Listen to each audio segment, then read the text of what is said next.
Hello, it's Tim from Toy Tinker Tim. In this episode, I'm taking a deep look at a 1975 Mike Power Atomic Man by Hasbro, part of their G.I. Joe Adventure Team line. Hasbro lost out to Kenner on the licensing for the Bionic Man figure and line of toys. It's based on the television series that first aired on ABC in 1973. This figure was kind of their comeback or attempt to bite into that market on those toys.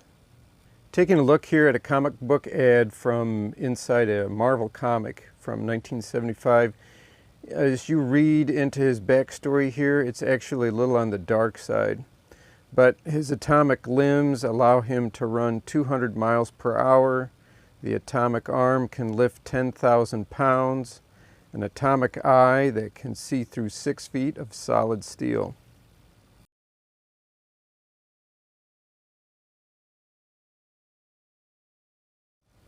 His packaging was very basic and it just focused on the figure's unique features.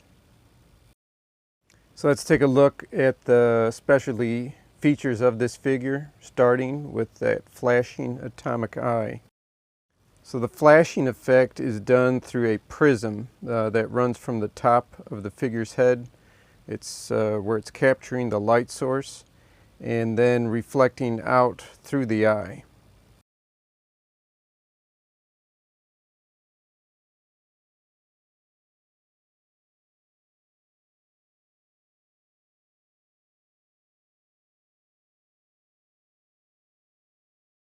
Here's where we're going to take a look inside the figure's head to see how this prism is designed and placed.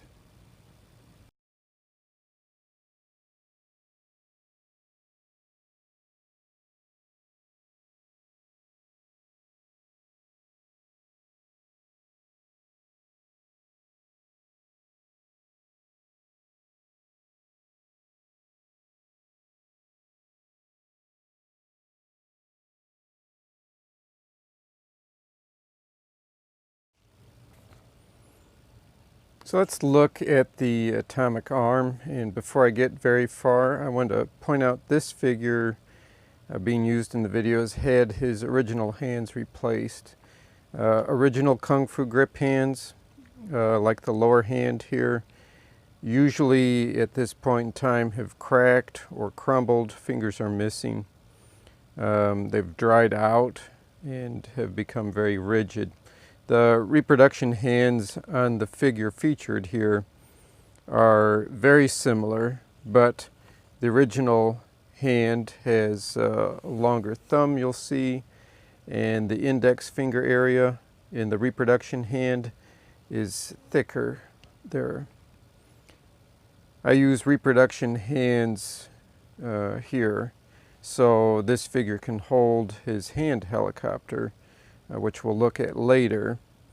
But that way you can put it in and take it out of the hand without cracking and messing up an original set of Kung Fu grip hands.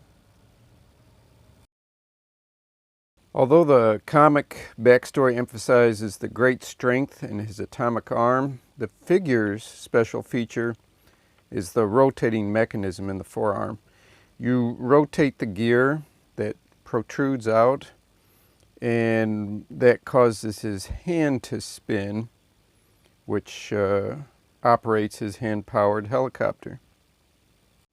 The handcopter is made up of 2 force-fit pieces, one measuring about 6.5 and the other just a little bit slightly longer at 6 3/4 inches.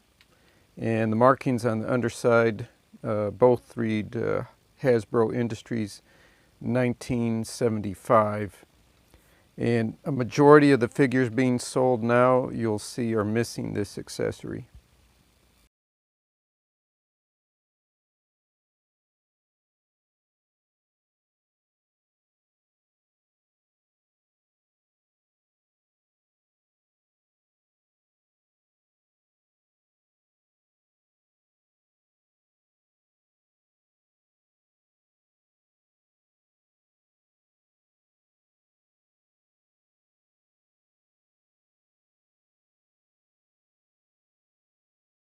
There's no trick action or function of the atomic leg, just the cool clear plastic with the techno-looking metallic colored plastic elements inside. It's purely an aesthetic element for the figure.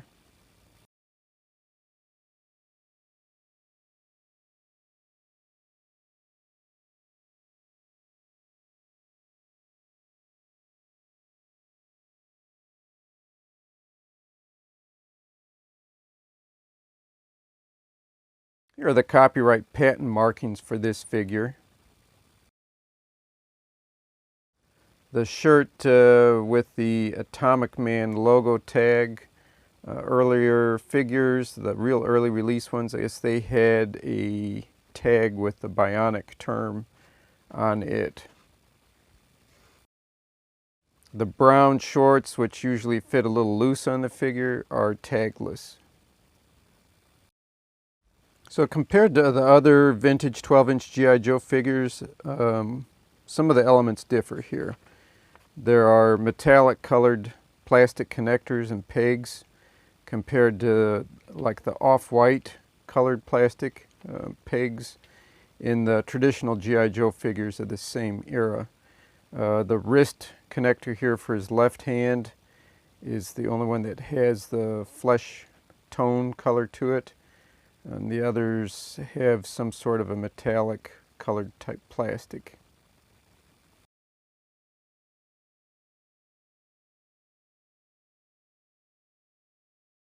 The neck peg that the head attaches onto is different as well. It's got a shorter stem with this longer pin-like extension on the top of the stem. And to me, it's only fitting to show a side-by-side view here with the Atomic Man from Hasbro and the Bionic Man figure from Kenner.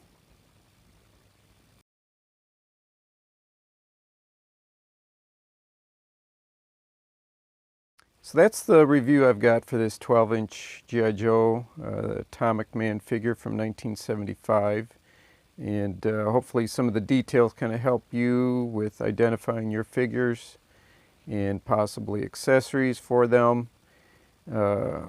Hit the like, be sure to share it with your friends, other collectors, and remember to consider hitting the subscribe button to keep up with more episodes here from Toy Tinker Tim. Thanks for watching.